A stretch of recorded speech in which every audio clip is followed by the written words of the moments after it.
하나님 말씀 보겠습니다. 사도행전 25장 1절부터 27절인데 1절부터 12절까지만 봉독하겠습니다.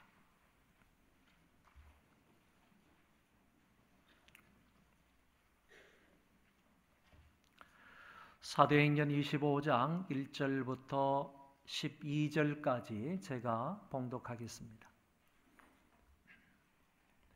베스도가 부임한 지 3일 후에 가이사랴에서 예루살렘으로 올라가니 대제사장들과 유대인 중 높은 사람들이 바울을 고소할세 베스도의 호의로 바울을 예루살렘으로 옮기기를 청하니 이는 길에 매복하였다가 그를 죽이고자 함이더라.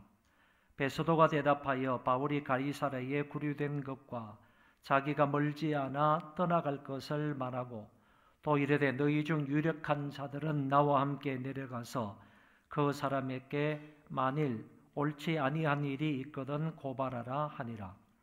베스도가 그들 가운데에서 8일 혹은 10일을 지낸 후 가이사랴로 내려가서 이튿날 재판 자리에 앉고 바울을 데려오라 명하니 그가 나오매 예루살렘에서 데려온 유대인들이 둘러서서 여러 가지 중대한 사건으로 고발하되 능히 증거를 대지 못한지라. 바울이 변명하여 이르되 유대인의 율법이나 성전이나 가이사에게나 내가 도무지 죄를 범하지 아니하였노라 하니 베스도가 유대인의 마음을 얻고자 하여 바울더러 묻되 내가 예루살렘에 올라가서 이 사건에 대하여 내 앞에서 신문을 받으려느냐. 바울이 이르되 내가 가이사의 재판 자리 앞에 섰으니 마땅히 거기서 신문을 받을 것이라. 당신도 잘 아시는 바와 같이 내가 유대인들에게 불의를 행한 일이 없나이다. 만일 내가 불의를 행하여 무슨 죽을 죄를 지었으면 죽기를 사양하지 아니할 것이나 만일 이 사람들이 나를 고발하는 것이 다 사실이 아니면 아무도 나를 그들에게 내줄 수 없나이다. 내가 가이사께 상소하노라 한데 베스도가 배석자들과 상의하고 이르되 내가 가이사에게 상소하였으니 가이사에게 갈 것이라 하니라. 아멘. 오늘 우리가 사도행전 25장 앞부분의 말씀을 읽었습니다. 사도행전 25장 전체는 세 문단으로 나눌 수가 있습니다. 먼저 우리가 읽은 부분의 말씀인데 여기에서는 사도 바울이 새로운 총독으로 부임한 베스도 앞에서 자기를 변호하는 내용으로 되어 있습니다. 그리고 난 이후에 두 번째 문단은 이 베스도가 새로운 총독으로 부임을 했을 때 옆에 있던 아그리빠 왕과 그의 누이가 베스도 총독의 취임을 축하하는 의미에서 찾아오게 됩니다. 그 찾아왔을 때 이 베스도가 구류하여 두었던 이 바울에 관하여서 지금까지 바울이 어떻게 재판을 받고 있는지, 지금 상태 어떤지 이런 부분에 관하여서 찾아온 아그리빠 왕 앞에 설명을 하는 부분이 중간 문단의 내용입니다. 그리고 나서 마지막 부분에 가서 보면 이제 이 사도 바울을 베스도 총독과 아그리빠 왕 앞에 불러내서 아그리빠 왕 앞에서 자기 자신을 변호하는 내용으로 되어 있다. 그런 얘기입니다. 물론 사도 바울이 아그리빠 왕 앞에 섰을 때 자기 자신을 변호하는 구체적인 내용은 오늘 성경에 안 나오고 다음 26장에 나옵니다. 그렇지만은 그때 베스도가 분명히 바울을 아그리빠 왕 앞에 세우는 목적이 무엇인지 거기에 관해서 밝혀주고 있는 내용으로 본장이 끝나게 됩니다. 여기까지만 이해를 하셨어도 여러분은 설교를 다 들은 거나 마찬가지니까 집으로 돌아가셔도 좋겠습니다. 그러나 좀 더 구체적으로 오늘 이 사도행전 25장의 말씀을 세 문단으로 나누어서 여러분들에게 간단히 말씀을 드리도록 하겠습니다. 먼저 벨릭스의 후임으로 베스도가 유대 총독으로 부임을 해 왔을 때 그 앞에서 사도 바울이 변호하는 내용을 살펴보겠습니다. 벨릭스의 후임으로 이 유대 지역을 총괄하기 위해서 부임을 한 사람이 바로 베스도라는 사람입니다. 그때가 주후 60년경이라고 볼 수 있습니다. 유대 총독으로 부임을 한 이 사람은 3일 만에 예루살렘을 올라가게 됩니다. 원래 그의 임지는 근무하는 지역은 가이사라입니다. 가이사라이지만은 이렇게 부임을 하고 3일 만에 예루살렘으로 올라가게 되는 것은 바로 예루살렘에는 종교 지도자들이 있기 때문입니다. 대제사장을 비롯해서 공회원들이 있기 때문에 그 사람들에게 인사를 하기 위해서 총독이 가이사라에서 예루살렘까지 올라가게 된 것입니다. 올라가서 예루살렘의 유력자들과 그리고 장로님들과 그리고 종교 지도자들, 특별히 대제사장을 만나게 됩니다. 여러분, 오늘 성경 말씀을 읽어보면 좀 이상하다 하는 생각이 드는 부분이 있지 않습니까? 왜냐하면 항상 대제사장은 한 사람입니다. 대제사장이 죽어야 그의 큰아들을 세워가지고 대제사장을 이어가게 만드는 것입니다. 그러니까 대제사장이 죽기 전에는 대제사장이 없는 거예요. 그런데 오늘 성경에 보면 대제사장들이라고 말해서 대제사장이 한 사람이 아니다 하는 사실을 말해주고 있는데 이 모든 것은 불법인 것입니다. 이거는 잘못된 것입니다. 그리고 조금 있다가 보겠지만은 아그리빠 왕에게 가이사 황제가요 대제사장을 임명할 수 있는 권한을 주는 거예요. 여러분, 아무리 정치적으로 높은 사람이라 할지라도 대제사장은 임명하여 세우는 것이 아닙니다. 대제사장이 죽어야 그의 제일 첫째 아들이 대제사장을 이어가는 거예요. 이거는 성경 말씀이에요. 구약 성경에 대제사장을 세우는 규정입니다. 그것대로 해야지 되는데 이게 변질이 되어 가지고요. 로마 황제의 명을 받은 유대 총독이 그 대제사장을 임명하도록 되어 있다는 거예요. 그러니까 대제사장이 버젓이 있는데도 불구하고 또 한 사람을 임명해서 대제사장이 2명이나 되게 하는 거예요. 2명 되게 하는. 이런 것은 불법, 하나님이 원하지 않는 것이고 성경의 규정을 어기는 것이다 하는 점을 우리가 알 수 있습니다. 어쨌든요, 이렇게 가가지고 예루살렘의 지도자들, 대제사장들, 장로들 이런 사람들을 만나고 있는데 그 사람들이 베소도 총독에게 요구를 하나 하는 거예요. 그 가이사라의 구류가 되어 있는 그 바울을 당신이 얘기를 해서 가이사라에서 예루살렘에 올라와서 재판을 받게 했으면 좋겠다. 이렇게 얘기를 하는 거예요.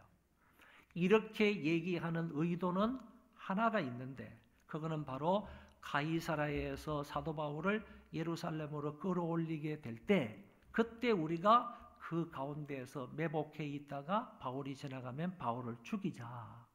바울을 살해하고자 하는 그런 마음을 가지고 유대 종교 지도자들이 그렇게 말했던 것입니다. 이랬을 때 이 요청을 받았던 이 베소도 총독이 그럴 수 없다라는 것을 한마디로 딱 잘라서 얘기를 합니다. 3절에 보면 베소도의 호의로 바울을 예루살렘으로 옮기기를 청하니 이는 길에 매복하였다가 그를 죽이고자 함이르라. 놀라운 사실은 2년 전에도 유대인들이 이런 계획을 짰다는 거죠. 2년 전에도 이 사람들이 바울을 죽이려고 바울을 살해할 그런 계획을 동일한 계획을 짰단 말이죠. 그런데 벨릭스 총독하에 그런 계획을 짠 지가 벌써 2년이 지나갔어요. 바울은 이미 예루살렘에서 가이사랴까지 내려가서 헤롯 왕궁의 지하 감옥에 갇혀 있는 그런 상태고, 이런 상태가 2년이 지나가지고 총독이 바뀌어가지고 그 총독이 올라왔을 때 예루살렘 종교 지도자들이 이 얘기를 하는 거예요. 2년 전에 계획했던 그 계획을 2년 후에 이루기 위해서 사람들이 베소도 총독에게 요구를 하는 겁니다. 바울을 가이사랴 구류에 돼 있는데 예루살렘으로 좀 옮겨서 재판을 받게 하는 게 좋지 않겠습니까? 라고 얘기를 했단 말이죠. 이랬을 때 베소도가 그것을 거부하게 되는 것입니다. 왜 거부했느냐라고 하면 바울은 지금 어디에 구류되어 있느냐? 예루살렘에 구류되어 있는 것이 아니라 내가 통치하고 내가 지금 임지에 와 있는 가이사랴 지역에 지금 구류가 되어 있다. 잡혀 있다. 감옥에 갇혀 있다. 이 얘기를 하고, 나도 예루살렘에 근무하는 것이 아니고 당신들에게 인사차 왔으니까 이 인사를 마치면 곧장 내가 가이사랴로 내려갈 것이다. 그런데 혹시나 당신들이 이 바울이라는 사람의 죄를 밝힐 수 있는 증거물이 있다든지, 지금에 와서 사도 바울을 정말로 어떻게 죄를 뒤집어 씌울 만한 어떤 것이 나왔으면, 그런 것이 분명히 나왔으면 당신들이 가이사랴로 내려와 가지고 나한테 고발을 하면 내가 그 사람을 신문에서 알아보겠다, 재판을 하겠다, 이렇게 얘기를 한 것입니다. 사실은요, 가이사랴에 감금되어 있는 이 사도 바울은 지금 어느 법정에서 재판을 받아야 하는가 하면은 로마 법정에서 재판을 받아야 하는 사람이에요. 일단 가이사랴 법정으로 갔다면 예루살렘 법정이 아니에요. 예루살렘 법정에 있었다 그러면 충분히 그 성경의 법을 어겼다든지 하나님과 관계되어 있는 어떤 그 유대교의 법을 어겼다든지, 그러면 예루살렘의 법정에서 우리가 재판을 받아야 하는 것도 당연하지만은, 그런데 지금 그 법정은 벗어났어요.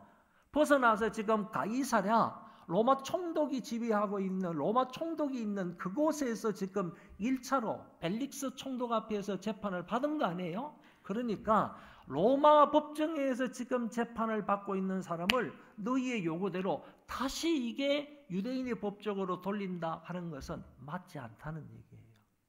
이 얘기를 하면서 베소도 총독은 그 과격한 유대인들 앞에서 딱 잘라가지고 얘기를 하는 겁니다. 이 바울을 여기 로마 법정에서 유대인의 법정으로 보낼 수가 없다 하는 점을 분명하게 얘기를 한 것입니다. 그러고 난 이후에 이 신임 총독 베소도는 예루살렘에서 조금 더 머물고 있다가 한 열흘 후에 결국에는 다시 가이사랴로 돌아가게 됩니다. 돌아갈 때 여기 있는 유대인들, 아주 유력한 유대인들, 고소할 그 유대인들이 함께 따라가게 되고, 따라간 그 유대인들이 도착을 하고 그 다음 날 가이사랴에서 공식적인 재판을 여는 거예요. 공식적인 재판을 열 때까지 이 베소도 총독은 이미요, 지나온 그 바울의 재판에 대해서 상세하게 모든 서류를 다 읽어보는 거죠. 그 서류가 어떤 서류냐 하면은 천부장이 벨릭스 총독에게 보낸 편지가 있지 않습니까? 그 편지를 읽어보는 거예요. 그리고 전임 총독이었던 벨릭스 총독이 이 바울을 재판한 그런 과정도 다 읽어보는 거예요. 그리고 나서 이 사람들이, 유대인들이 와가지고 고소할 그 내용, 이런 부분에 대해서도 얼핏 다 듣고 난 이후에 이제 재판을 공개적으로 열었던 것입니다. 여니까 여기 찾아온 그 유대인들이 여러 가지 말로 얘기를 합니다. 바울을 고소합니다. 그렇지만은 여러 가지 말로 바울을 고소하기는 하는데, 말은 많은데 거기에 따른 증거물이 없는 거예요. 지금 증거물이 없는 거예요. 그런 사정 속에서 이제 계속 재판이 진행이 되는 것입니다. 그러다가 그 사람들이 무슨 말로 고소를 하는지 성경은 잘 나와 있지 않아요. 그런데 이런 말들을 다 들었을 때 바울이 이제 그 앞에서 변호를 하는 거예요. 자기 자신에 대해서 변호를 하는데 이렇게 말씀하고 있어요. 바울이 변명하여 이르되 유대인의 율법이나 성전이나 가이사에게나 내가 도무지 죄를 범하지 아니하였노라 하니. 누가가 사도행전을 쓰면서 그 유대인들이 바울을 고소하고 고발하는 그 내용은 구체적으로 기록을 하고 있지 않지만은 대신에 바울이 그 말을 듣고 나서 바울이 변명하고 바울이 변호하는 내용은 여기에 잠깐 나와 있어요. 그게 뭐냐면 세 가지로 나와 있어요. 율법, 유대인의 율법에 대해서. 다시 말해서 이 사람들이 고발하는 내용은 당신은 유대인의 율법, 우리의 율법을 파괴했다 이런 얘기거든요. 율법을 파괴했다라는 얘기고, 두 번째는 성전을 모독했다, 성전을 더럽혔다라는 얘기인 것이고, 세 번째는요 여기에서 처음 나오는 일이에요. 가이사에게나 그랬습니다. 가이사에게 해를 끼쳤다는 거죠. 이 가이사는 로마 황제입니다. 이 당시에 로마 황제 가이사의 이름을 가지고 있었던 사람은 네로 황제예요. 그 유명한 네로 황제, 그 기독교를 그렇게 극렬하게 반대하고 핍박을 했던 그 네로 황제예요. 그 사람이 가이사라는 이름을 마지막으로 쓰는 그런 로마 황제가 되는 거죠. 그 가이사에게나 그랬으면 가이사에게 사도 바울이 뭔가 잘못한 게 있어야 되는데, 그 유대인들이 고발하는 내용을 보니까 가이사에게 해를 끼쳤던 소요를 일으키거나 아니면 폭동을 일으키거나 이런 소요나 폭동을 일으켰다라는 생각으로 유대인들이 바울을 이렇게 고발하고 있는 것 아니냐, 이렇게 생각해 볼 수 있습니다. 그러나 사도 바울은 분명히 말하기를 내가 도무지 죄를 범하지 아니하였다. 율법을 파괴한 일도 없고 성전을 더럽힌 적도 없고 가이사를 방해하면서 가이사를 대적하면서 내가 어떤 소요와 폭동을 일으킨 적도 없다 하는 사실을 그들에게 분명하게 얘기를 한 것입니다. 이 얘기를 다 들었을 때 베소도가 찾아온 유대인들이나 이런 사람들의 마음을 안정시키고 그런 사람들의 마음을 환심을 사기 위해서 바울에게 이렇게 질문해요. 내가 예루살렘에 올라가서 내 앞에서 신문을 받겠느냐라고 말합니다. 보세요. 이 베소도가 예루살렘에 올라갔을 때 그 유대인들이 요구했던 사항이 있잖아요. 그게 그 사람들만 생각이 아니라 어쩌면 모든 사람들의 생각이 그럴 수 있어요. 그럴 수 있단 말이에요. 유대인들의 생각이 지금 그거일 수 있어요.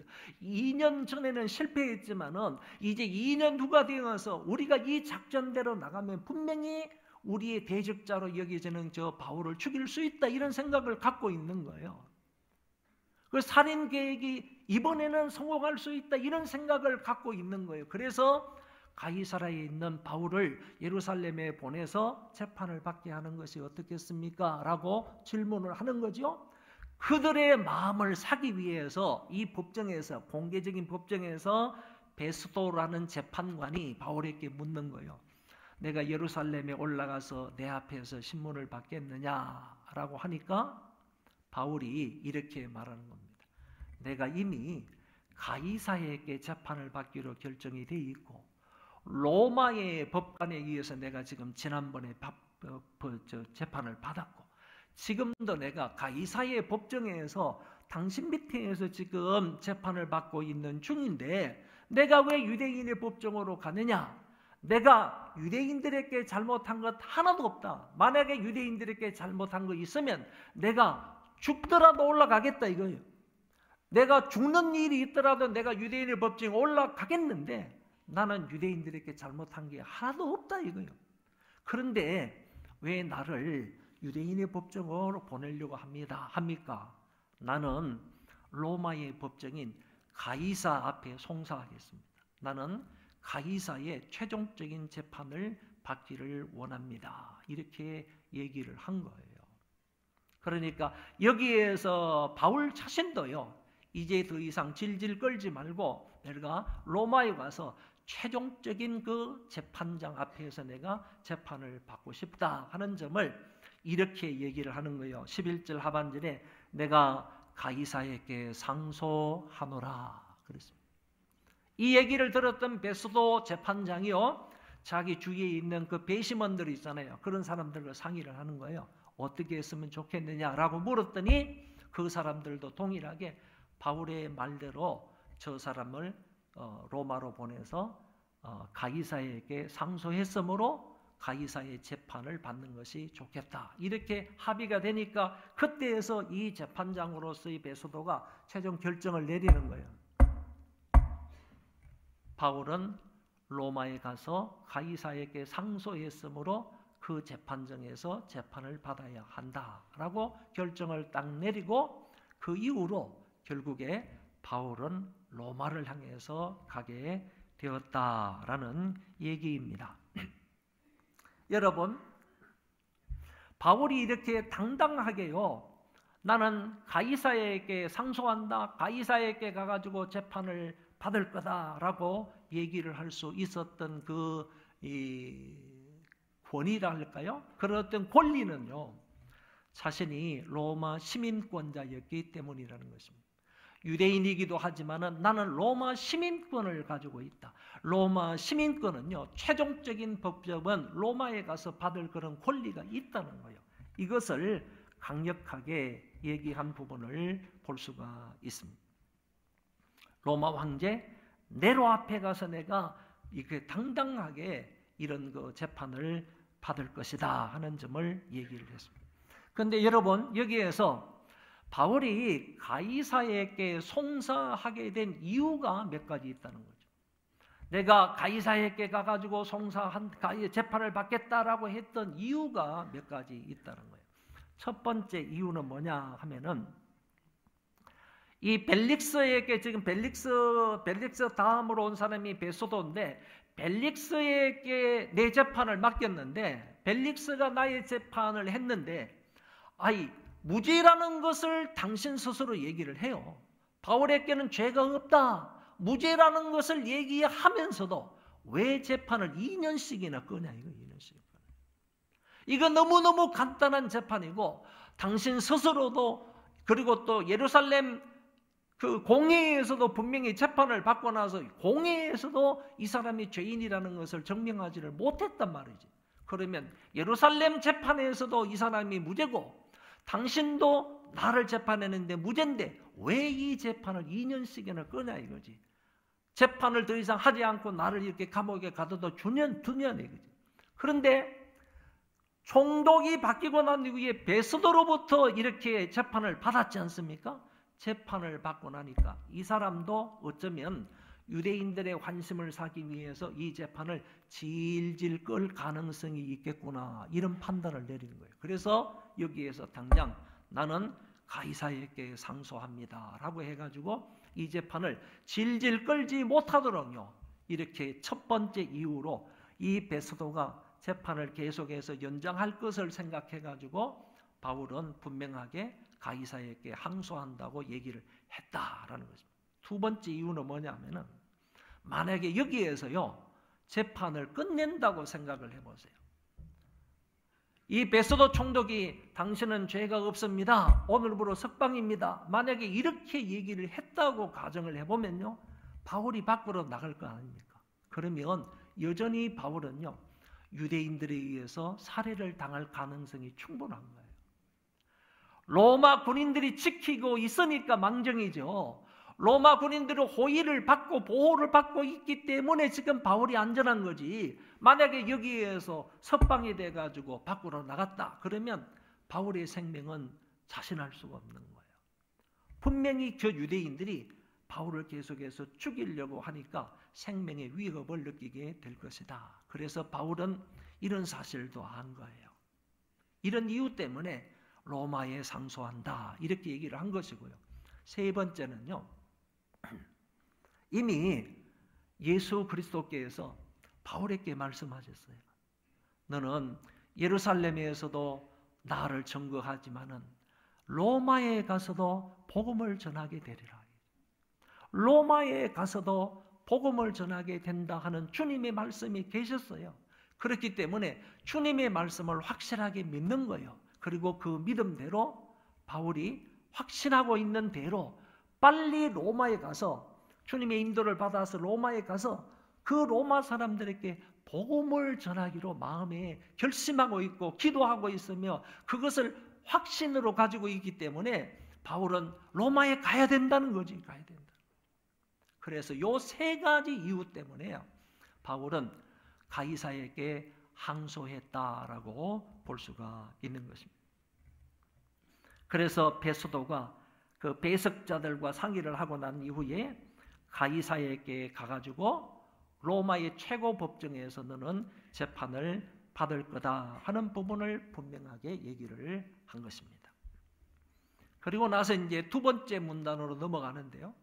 이 두 번째 문단은 간단하게 얘기하면 이제 이런 확정을 다 끝냈습니다. 베스도가 이 바울에 대해서 이제 법정에서 다 결론을 내리고 바울을 로마로 보내기로 다 결정을 한 거예요. 그러면서 이제 조금 시간이 지나는데 누가 베스도가 총독으로 부임을 해 왔다는 그런 얘기를 북쪽 갈릴리 지방을 그리고 유대 지방을 다스리고 있는 아그리빠 왕이라는 사람이 있어요. 그 왕과 그의 누이가 방문을 하는 거예요. 다 같은 로마파들입니다. 그러니까 이 총독도 로마파고 그 다음에 왕도 로마파예요.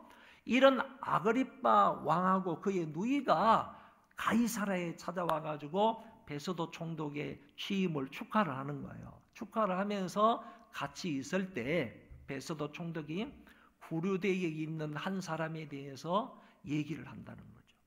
여러분 여기에서 아그리빠 왕과 누이가 찾아오고 그 총독이었던 이 베스도가 바울에 대해서 이제 설명하는 부분인데 그러기 전에요. 요 사람들에 대해서 좀 알 필요가 있어요. 아그리빠 왕이나 그 다음에 같이 누이로서 참여한 그 베니게나 요 사람들에 대해서 조금은 우리가 역사적인 배경을 알아야 할 필요가 있어요. 제가 이렇게 그림을 하나 그려왔어요. 보시면 헤롯 대왕이 나옵니다. 성경에 그레이트 헤롯이 나오는데 이 헤롯 대왕은요. 마태복음 2장에 보면 예수님께서 탄생을 하셨을 때 주위에 있는 베들레헴에 있는 2살 아이의 아들을 다 죽이잖아요. 예수님을 죽이기 위해서 유대인의 왕으로 태어나신 예수님을 죽이기 위해서 그 시기를 맞추어서 2살 아래로 태어난 모든 아이들을 다 죽이게 하는 사람이 바로 헤롯 대왕이에요. 헤롯 대왕이 그런 사람이고 헤롯 대왕의 아들인 아리스토블루스라는 사람이 있어요. 아리스토블루스의 아들이요. 이 그 칼키스의 왕인 헤롯이라는 사람이 있어요. 칼키스는 실제적으로 이름은 아니에요. 이 칼시스라고도 하는데 칼키스의 왕으로 있는 사람 헤롯이 있어요. 그 사람이 바로 헤롯 아그리빠 1세의 동생이에요. 아셨죠? 근데 그 사람이 둘 다 누구의 아들이냐면 아리스토블루스의 아들이야. 그런데 여기에 장남으로 태어나는 사람이 헤롯 아그리빠 1세라는 거예요. 헤롯 아그리빠 1세는요. 사도행전 2장의 말씀을 보면 사도 야고보를 칼로 목베어서 죽이는 사람이에요. 자, 헤롯 대왕은요. 헤롯 대왕은 예수님 시대에 BC AD 4년까지 헤롯 왕으로 있습니다. 왕으로 있는 사람이에요. 그 AD 4년까지 왕으로 있는 사람이니까 예수님께서 태어나실 때 있었다는 얘기죠. 예수님께서 태어나셨을 때 2살 아래에 베들레헴에 있는 모든 아이들을 죽이는 사람이고 헤롯 아그리빠 1세는 헤롯 대왕의 손자잖아요. 이 헤롯 아그리빠 1세는요. 야고보 사도를 칼로 목베어서 죽입니다. 그리고 나서 베드로 사도를 잡아가둬요. 왜? 야고보를 죽이니까 유대인들의 반응이 괜찮거든요. 그래서 이참에 그냥 베드로도 죽이자. 그래가지고 베드로를 잡아서 감옥에 가둬요. 이제 요 시기가 끝나고 나면 베드로를 내가지고 공개적으로 처형을 하려고 죽이려고 하고 있는데 하나님의 사자들이 그 속에 들어가서 베드로를 끄집어내요. 베드로는 이 바람에 죽지 않아요. 죽지 않는데 요 아그리빠 1세가 어떻게 죽는 줄 알죠? 그건 좀 이따 얘기를 할게요. 그리고 나서 아그리빠 1세가 아들을 하나 낳아요. 그 아들이 바로 헤롯 아그리빠 2세예요. 그리고 딸 둘을 낳아요. 그 딸이 첫 번째 딸이 버니게고 두 번째 딸이 드루실라예요. 드루실라는 누구의 남편 부인이 되느냐라고 하면 드루실라의 남편은 베스도 총독 이전에 벨릭스 총독의 부인이에요. 벨릭스 총독하고 드루실라가 결혼을 해가지고 결국에 유대 총독으로 부임을 해서 살아요. 그런데 드루실라의 언니가 베니게라고 그랬잖아요. 그런데 어떻게 헤롯 아그리빠 2세하고 그의 여동생 버니게가 함께 베스도를 방문해가지고 베스도의 취임을 축하하느냐라는 얘기지. 놀라운 거는요, 이 버니게가 제일 처음에 누구하고 결혼을 하는가 하면은 칼시스의 왕인 헤롯과 결혼을 하는 거예요. 그러면 보세요. 칼시스의 왕인 헤롯이 누굽니까? 자기 아버지 동생이에요. 자기 아버지 동생. 숙부하고 결혼을 합니다. 숙부가 일찍 죽어요. 그래서 다시 와가지고 누구하고 같이 사는가 하면은 헤롯 아그리빠 2세하고 같이 살아요. 자기 오빠하고 같이 살아요. 친오빠예요? 한 살 적은, 한 살 많은 오빠예요. 아빠 참 자기 자기 오빠하고 같이 살아요? 같이 살다가요. 또 다른 사람에게 시집을 가요. 어느 지역을 다스리는 왕에게, 킬리기아 왕에게 또 시집을 가요. 그 같이 살아요. 살다가 또 이혼을 해요. 이혼을 해서 또 누구한테 오는가 하면 오빠한테 또 와요. 오빠하고 같이 살아요. 뭐 괴상망측하죠? 숙부하고 결혼을 안 하냐, 뭐 오빠하고 같이 살지 않느냐. 그러다가요, 나중에 로마 황제의 아들이었던 타이투스라는 유명한 장군이 있어요. 이 장군이 AD 68년에서 70년 사이에요. 유대 전쟁을 벌여가지고 유대를 완전히 삼켜버려요. 이스라엘을 완전히 삼켜버린다고. 그 유대 전쟁에서 이 예루살렘을 점령하러 온 사람이 타이투스예요. 그런데 예루살렘을 점령하기 온 그 타이투스하고요, 다른 말은 디도라고 돼요. 타이투스 장군하고 눈이 맞아가 같이 결혼을 해요. 누가요? 보니게가 그런다니까. 그래서 타이투스하고 결혼을 해서 AD 70년에 이 타이투스가 모든 유대 이스라엘 나라를 다 점령을 해버려. 그래가지고 로마 나라에 가가지고 자기들의 결혼을 성낙을 받으려고 하는데 로마 원로원에서는 허락하지 않아요. 왜 허락하지 않느냐? 버니게를 조사해 보니까 뭐 괴상망측한 거예요. 결혼 제도가 너무 뭐 엉망인 거예요. 이거는 뭐 보통이 아니라 너무 엉망인 거예요. 그래서 원로원에서 허락하지 않았어요. 않으니까 이 타이투스하고 이 버니게가 오다가요, 결국에는 이 버니게가 완전히 그냥 포림을 받게 되는 거예요. 로마에서 완전히 포림을 받게 되는 것을 볼 수가 있어요. 그런데 지금 헤롯 아그리빠 2세하고 버니게가 누구를 찾아왔다고요? 베스도 총독을 찾아와가지고 취임을 축하하는 그런 자리예요. 축하하고 그 두 사람이 같이 온 거예요. 두 사람이 같이 왔을 때는 아직 타이투스 장군을 만나기 이전이에요. 그런 상태에서 지금 그러니까 길리기아 왕하고 결혼을 하고 거기에서 파탄이 나고 그 이후에 다시 오빠에게 와가지고 정을 통하면서 정분을 나누다가 같이 이렇게 로마파로 부임을 한 베스도 총독에 와가지고 이렇게 축하를 하는 그런 장면이다라고 여러분들이 생각을 하십니다. 아그리빠 2세는요, 칼시스 왕이었던 그 헤롯으로부터요, 칼시스를 다스리고 있었는데, 헤롯이 칼시스를 다스리고 있는데 자기 숙부가요, 그거를 다 물려받은 거예요. 그러고 나서 네로 황제를 통하여서 갈릴리 지역의 14개의 도시를 다 물려받아가지고 헤롯 아그리빠가 거기에 왕이 된 사람이 바로 헤롯 아그리빠 2세예요. 그러니까 헤롯 아그리빠 2세는요, 로마 황제들의 등을 입고요, 로마 황제가 이렇게 주는 그런 엄청난 그런 땅을 차지하고 있었던 사람이다, 이렇게 말할 수가 있습니다. 오늘 본문에 나오는 그 왕이 바로 헤롯 아그리빠 2세다 하는 점하고 그의 여동생, 이때가 헤롯 아그리빠 2세가 몇 살인 줄 아세요? 33살이에요. 버니게가 32살이에요. 그 두 사람이 이제 상당한 권력을 가지고 상당한 땅덩어리를 가지고 있으면서 이런 부정한 관계 속에서 베소도 총독을 만나게 된다. 베소도 총독을 만나게 되었을 때요, 이 베소도는 아그리빠 왕과 버니게 앞에서 바울을 소개하는 거예요. 처음에 어떻게 소개하는지 아십니까? 이렇게 소개합니다. 14절에 베소도가 바울의 일로 왕에게 고하여 이르되 벨릭스가 한 사람을 구려하여 두었는데, 이런 말로 바울을 소개하는 겁니다. 그런데요, 기가 찬 말이 여기 구려하여 두었다라는 말이에요. 이 보세요. 베소도가 바로의 일로 왕에게 고합니다. 이때 왕은 누구라고 그랬어요?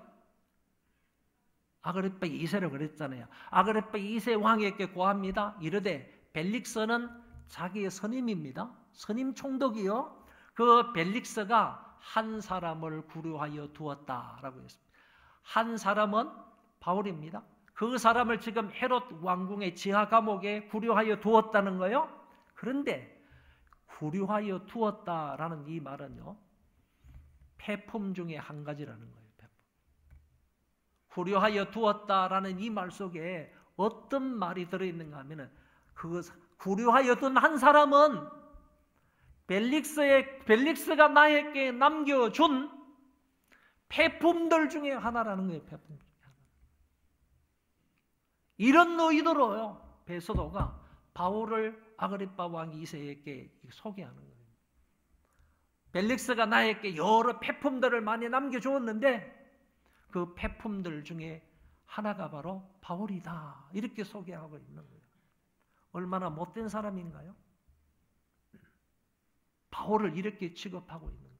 하나님의 사람, 전도자를 죄가 없는데도 불구하고요, 베소도도 지금 알고 있어요. 다 죄가 없는데도 불구하고요, 그 사람을 이렇게 취급을 하면서 아그리빠 왕에게 바울을 소개하고 있는 것입니다. 그런 소개의 내용은 여러분들이 그냥 참고하시면 되겠고요. 그리고 난 이후에 이제 마지막 문단으로 가면, 마지막 문단은 굉장히 짧아요. 그래서 바울이 결국에는 베소도와 아그리빠 왕 앞에 서게 되는 그런 부분을 볼 수가 있습니다. 이때 아그리빠 왕이요, 내가 바울을 좀 만나고 싶다. 그러니까 베소도가 그러면 만나지요. 그래서 그 다음 날요, 접견 장소를 마련해서 그 접견 장소에 가서 만나게 됩니다. 이때 아그리빠 왕은 왕이잖아요. 그래서 이 아그리빠 왕은 엄청나게 현란한 옷을 입고 아주 휘황찬란한 옷을 입고요, 천부장을 거느리고 옵니다. 그리고 또 다른 어떤 유력한 사람들을 다 거느리고 접견 장소에 딱 나타나는 거예요. 상당히 교만한 그런 모습으로 나타나요. 그리고 다른 사람들에게 정말 위험 있는 그런 모습으로 나타나요.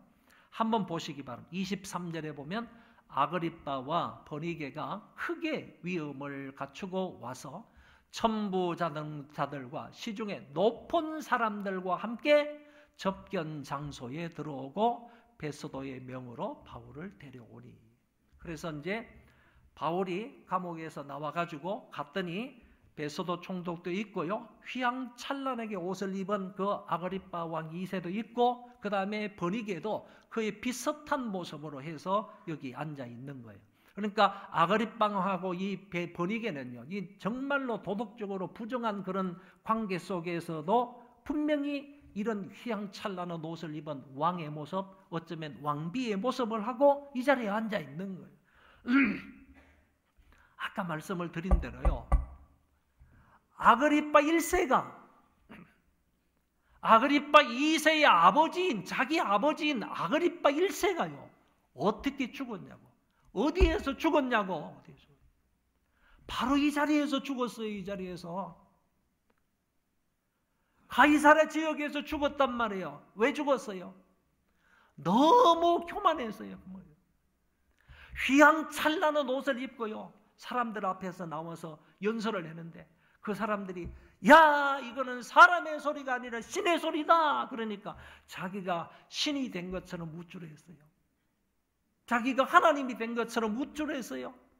그런 휘황찬란한 옷을 입고 자기가 그렇게 하늘 끝까지 올라간 사람처럼 이렇게 교만하니까요, 하나님께서 그 자리에서 사자를 보내서요, 사자를 보내 치게 하십니다. 그러니까 흉이 먹어서 죽었다, 벌레에 먹어서 죽었다.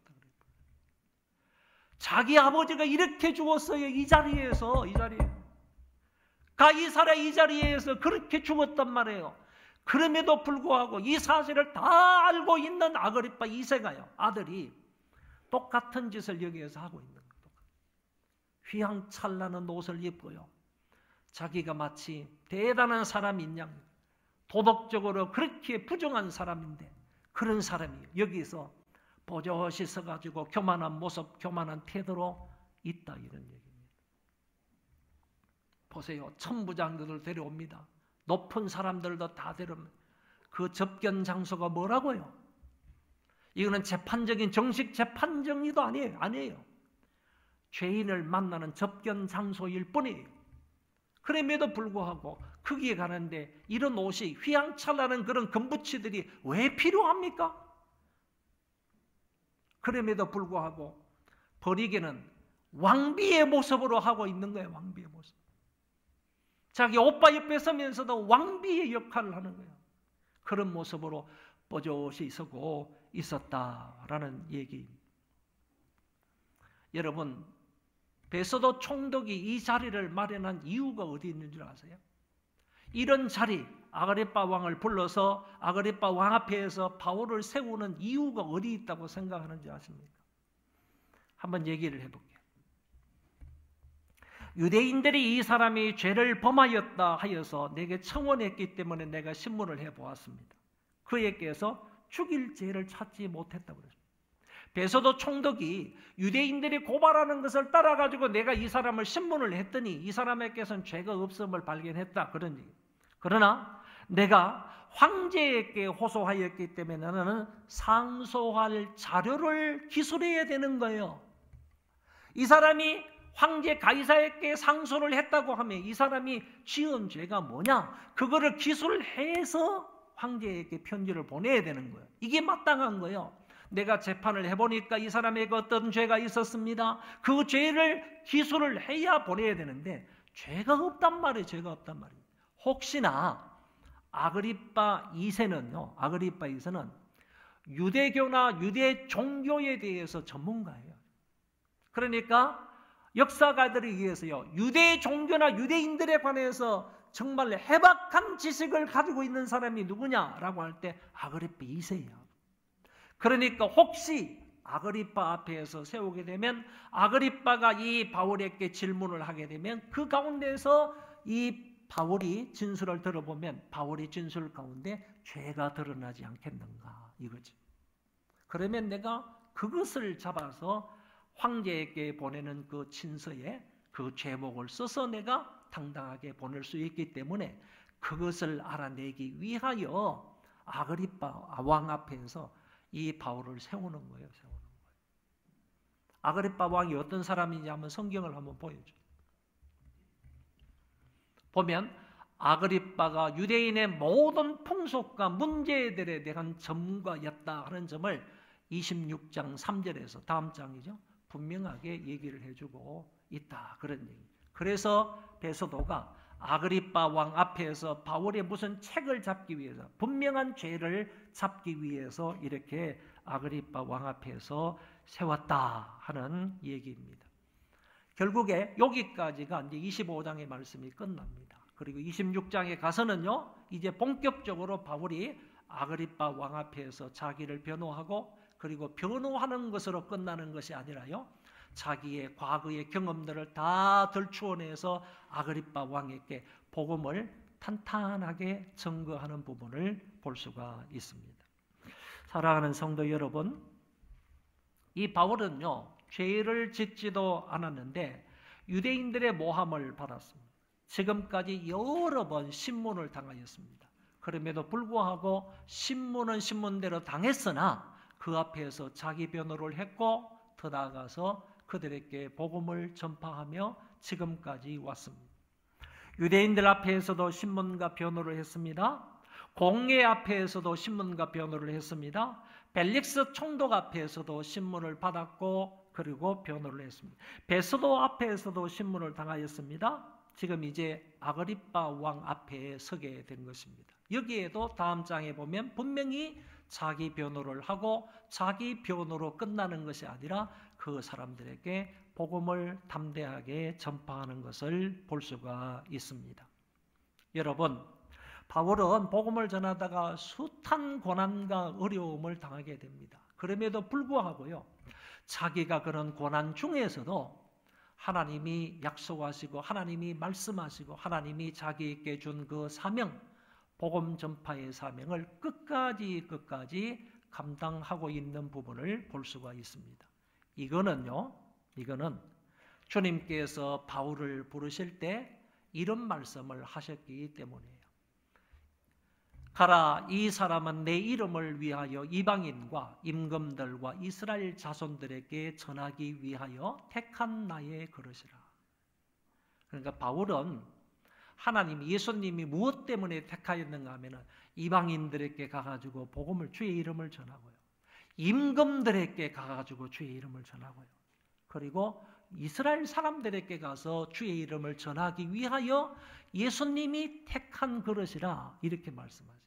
그리고 이 바울이 갈 때마다요, 복음이 전파가 되지만 그 가운데 뭐가 따라오느냐? 그가 내 이름을 위하여 얼마나 고난을 받아야 할 것을 내가 그에게 보이리라.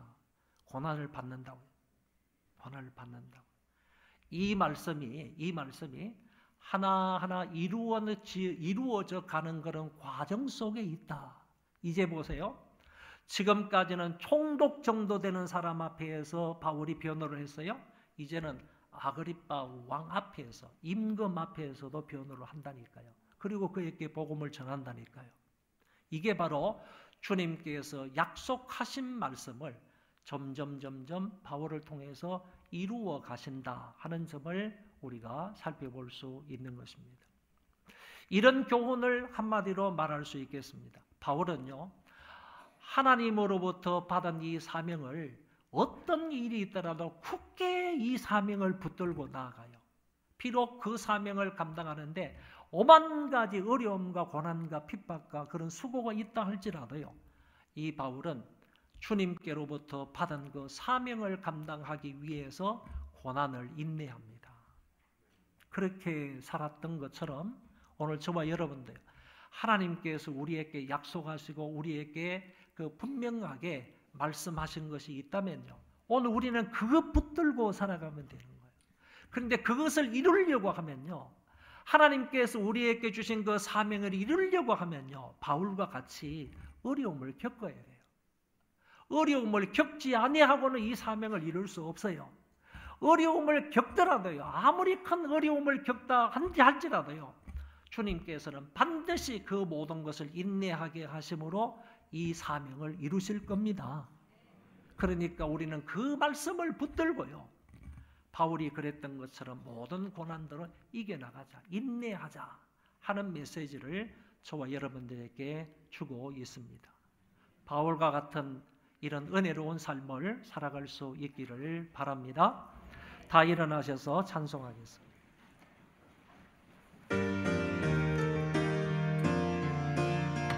1절만 부르겠습니다.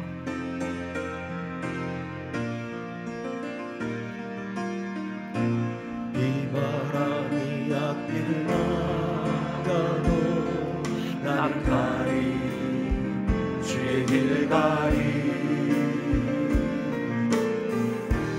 눈보라가 앞길을 가려도 나는 가리, 주의 길 가리. 이 길은 영광의 길, 이 길은 승리의 길. 나를 구원하신 주님이 십자가 지고 가신 길, 나는 가리라. 주의 길을 가리라.